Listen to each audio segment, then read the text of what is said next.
Alrighty, so this screen right here, this is the battle simulator, which you can access from Shinra's creature creator menu. Now you'll notice you have all these different teams with all the different fiends, and they all have different ratings. Almighty Shinra, despite being as powerful as he is a 9-star. 9 out of 10. So, regret to see what 10 is. Yeah, Tremor is 9 out of 10 with his million HP. Major Numerous is 10 out of 10. Let's fight Major Numerous. What? Do you do this? This would be basically torture with Unariku and Pain, but thankfully I recorded this before getting rid of Ultimate Shinra. So we're gonna go Super Boss v Super Boss for this one. That's the plan. So yeah, using my Pernicious Powder, or Fallout's Pernicious Powder, to basically debuff all of his stats so they're all at a sixth of their original value, and still this fight is going to be hard. This is still incredibly hard for my Ultimate Shinra, because this boss's gimmick is that there's 4 of him, so you can't even use Zanmato as a strategy because there's 4 of them. You can only kill one. You can only kill one of them at a time. So you should ultimate it. Ultimate ain't gonna do shit to it. Yeah, it's way too much power for Ultimate to do anything. No, I have to use that for ages.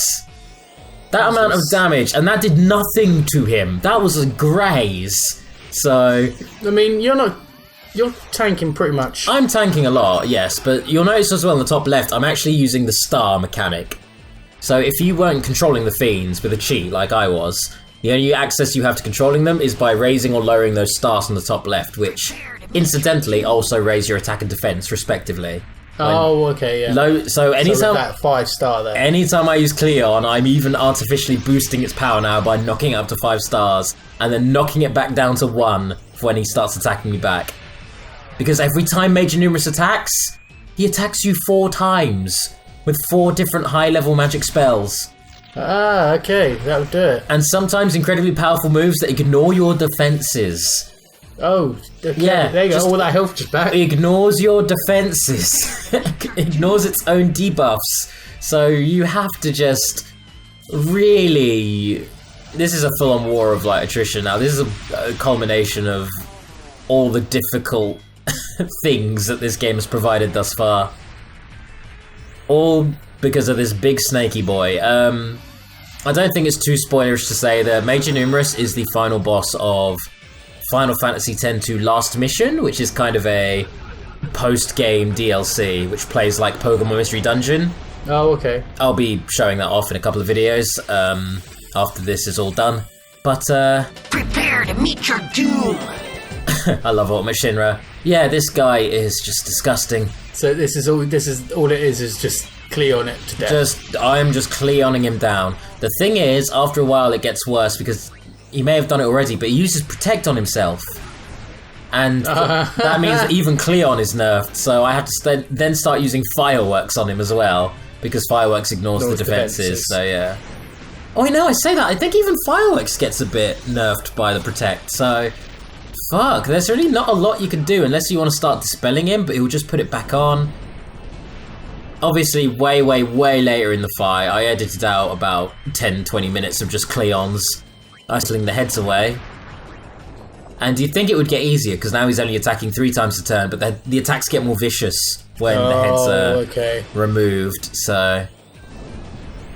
Yeah, beating this thing essentially gets you a bunch of accessories that let you break the damage limit, or double all of your stats. You know, all that sort of... Because if you could beat this guy, you could beat anything, is the idea. Yeah. And you only have to beat 1 head to claim stuff even, so if you're good enough to beat 1 of the heads, but not all of them, you could kinda sort of grind here for powerful accessories. But yeah, that's Major Numerous, the hardest fight in the game. Wow. Okay. How long were you doing that for? It wasn't as bad as Tremor because of how much damage I was doing, but pretty long time. I would say about 30-40 minutes for that full fight. Jesus. So there is another thing I do want to show off. Finally, we've moved away from all combat now. No more fights. Yeah.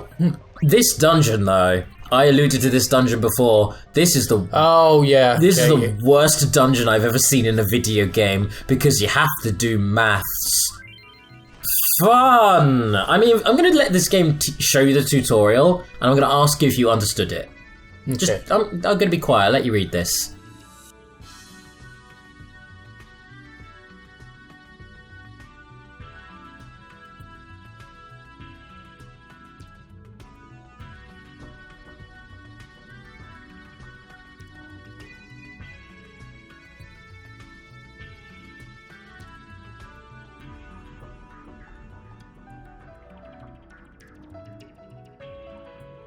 Understand that? Do you fucking get what to do? 'Cause I don't. I didn't understand any of that then. Well, tough shit. In fact, you know what? The game's gonna go one extra. It's either just gonna give you a little demonstration. Would you like a little demonstration? Yes, I would love a demonstration. I don't know what you want me to do. So bottom right corner is a number. So the number is 9. Ignore the fact that there's no data on the top left because you won't see that again. It's only there because this is the first door. Mm-hmm. So you go over to wall number 3. Which is which door? It's over here apparently. When in doubt, run to the red arrows. It at least does tell you where to go. It's just the maths of bullshit. And the number below the wall is 9. So 9 was from before, and then It's bottom now right. 7. Yeah. Wait. So what you have to do is. Earlier we saw that key number 2 for wall 3 is 9, so the sum of the key numbers is 9 plus 9 equals 18. So basically, we're doing. What's that got to do with a 10 and a 7? I don't. Well, do you know what really sucks about this? Because I did figure out what I was really supposed to be doing eventually, and I just kind of ran through with it. Is there a number up here then? Yeah, there's a number on the top left and the bottom right. Oh, okay. I did look at the top left. You're doing that, but. No, the thing that really gets me about this dungeon, though, is that some of the things it asks you are disgusting. One of them is like, how many battles have you fought since you got here? Add to that, you have to use a charm bracelet in here. You have to turn battles off in here, or this thing is impossible. The one thing that's worth getting is that item, which is Pain's break damage limit for a special dress sphere. Is that the only reason you went into That's the only reason I went in to get that, and then fucked off. I ain't doing that again. And never again. No. And the other thing, and I'll apologise for missing this in our first playthrough, I did get yelled at for it, is this chest. Which, it contains Yuna's final break damage limit thing, so... That does mean we have all of the limit breaking things. I also do have Magical Dances Volume 1, I got that from the Den of Woe, but this was recorded before I did that. Oh, okay, yeah, fair enough. Yeah. So I have now got all of the key items, and with that in mind, I think it is time for us now to head back to the airship and watch a couple of scenes that you actually need X amount of percentage to even access. So this is after Buddy explains to us why we're called the Gullwings, with the whole story of them getting stuck in the ice floe, and a gull saving them. No, okay, yeah. Someone in the thread brought this up, and even I didn't know you could get this extra bit of the cutscene. We were lucky to find the airship, but we were still on thin ice, so to speak. See, we had nothing to eat. We were nearly dead from hunger. Yep, I really thought we were done for. Then, it appeared above us, out of nowhere, a single gull, as if it had come to save us, right? With the very last of our strength, we bagged that bird, and then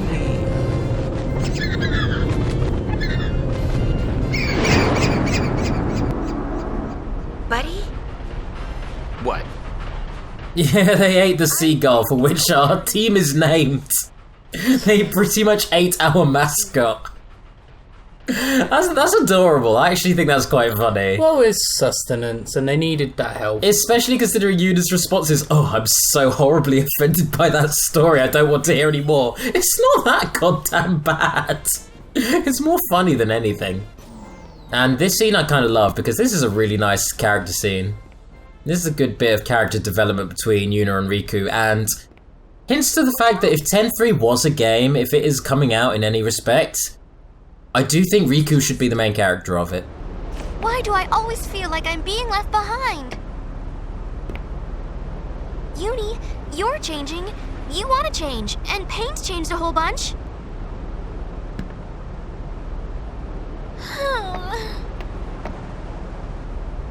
But, Riku, I have you to thank for that. If you hadn't invited me along, I might never have left Besaid. And the way I was before, I could never have lived like this. So, I think next time? Next time? Yeah, next time will be your story. Yeah, that's almost blatantly saying, you should be the next protagonist. Main protagonist. Oh, okay, so that's kind of a hint. I feel like it is to a game that never goddamn happens. Was 10-2 a popular game then? Not really. It was kind of overshadowed by the first one. I mean, it has a pretty bad reputation. A lot of people really hate this because of its departure from the first game, which is a crying shame. I wonder what Brother would say. He's not invited. I'll come up with something, I guess. You will, Riku. If anyone can do it, you can. Oh, that's nice. See, that is a really lovely scene between them two. And the last scene that we are gonna witness is, of course, the true ending. So, this is after beating Vegnagun, after Shuyin and Len have... disappeared off, yeah. Once we've essentially beaten Chapter 5. Now, there is a little something you have to do here, which is not prompted by the game, but you should be able to figure this out due to pattern recognition. What you need to do is, once you get to the part of the cutscene that is in the far plane, press A. Like you did before when she was trapped here, you pressed A to help get her out. Oh, yeah. You start tapping the A button. Or the X button. Whatever button is your main confirmation button. Depending on what version you're playing. Thanks. You're very welcome. You heard it, didn't you? You want to see him? Him? Yes. You want to walk together again? So you actually get the choice here. There's kind of a slightly somber ending where you say, you could come back, but I feel like I should move on. And then the game's a bit more upset about it. But yeah, obviously I'm going to say yes. Bring him back. Bring back our boy. Jecht, right? Yes, Jecht Jr. I was about to say Tidus, then I stopped and thought and went, no, he's never been Tidus. Jecht Jr. He's finally returning to us. Granted, you could have actually had him in your party, what with the whole Shinra Fiend Creator thing. Kind of like I did with Auron and Seymour, but I was like, there's breaking canon and then there's undermining the whole point of this game. Bringing back Tidus, even in a fake version of him, is probably not on. It doesn't really work with the game's whole build up to him. So yeah.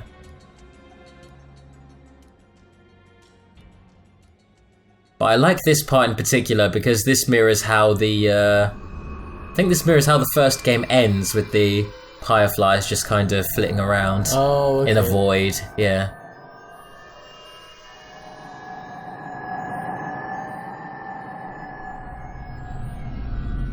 So after this little bit with the fireflies, what we do see is the normal ending.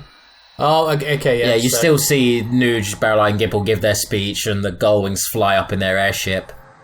But after that, you get this.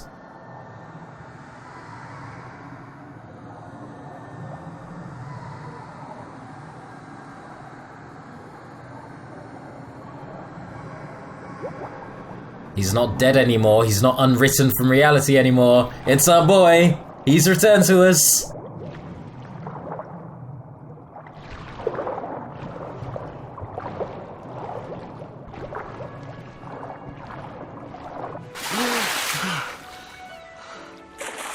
What'd you do if Aura just came out of the water? He looks around like, Faith, I think you got the wrong one. Yeah. You completely fucked up. Sin just comes back. Nah, that would be fucking stupid. Oh, sorry. Anyway, back into the ending. Yeah.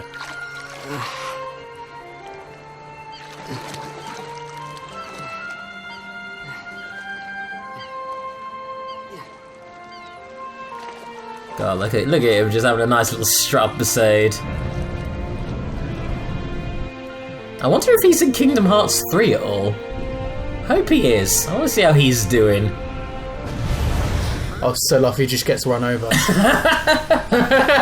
He just comes back to life and he just gets run over. Just game over theme plays. What up, boy?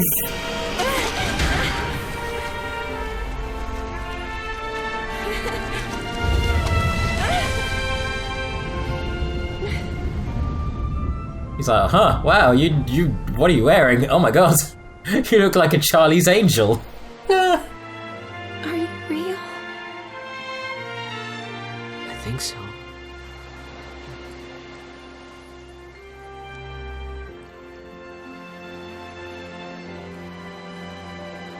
Do I pass? You're back. oh, it's so happy. It is actually really nice. After the first game ended on such a bittersweet note, it's nice for this one to just go for the full-on schmaltzy happy ending. This is Aura and just walks out the water. Just just walks out of the water. Undermines the whole first game. Seymour walks out of the water and everyone panics and starts attacking him. Ah, fuck! Get rid of him!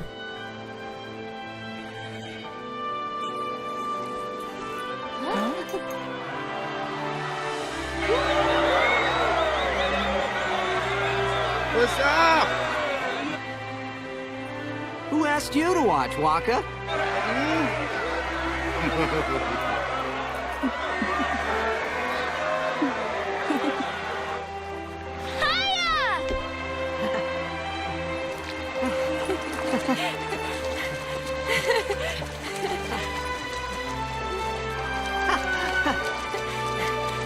Huh? Hey! Whoa! You know, you've changed. Well, you've missed a few things. I want to hear everything. Well, it all began when I saw this sphere of you.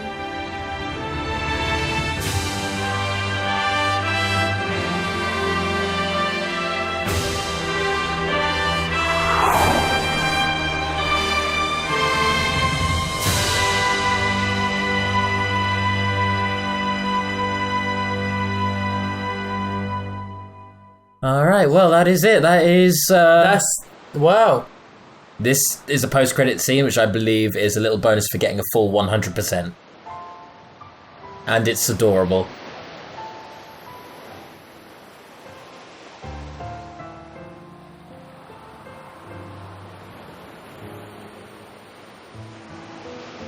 I got a theory. I think the faith gathered up my thoughts and put them together to bring me back. Or you're just really Shuyin. Maybe. Something like that.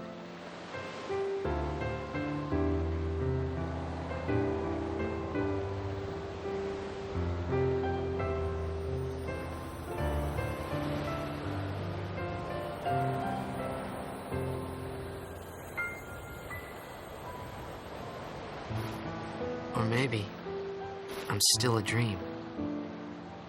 Wait! So you'll disappear?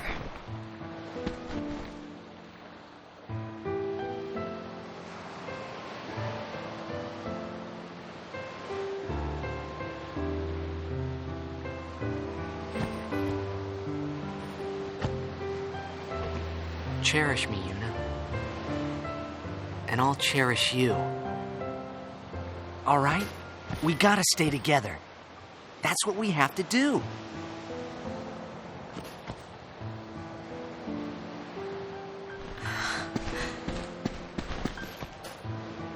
Is that what the faith told you? Nah, but I like it. This is such a goddamn cornball. Oh, he's laughing properly.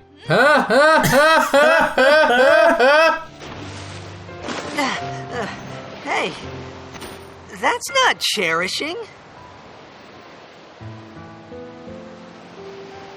You didn't disappear.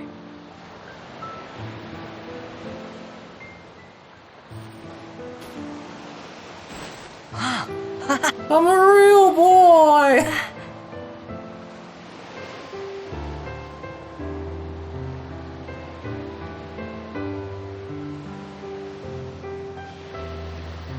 I just really want to see Sin come back.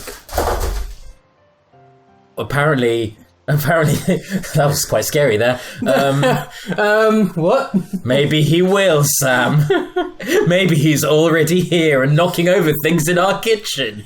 That was kind of funny. That was actually scary. Anyway, thank you very much for Talk watching. about faith in dead things and the... Oh, it's all haunted. It's been an absolute joy. I hope you've all had fun hey watching. Joe, how you doing again? Bye. Bye. Bergs.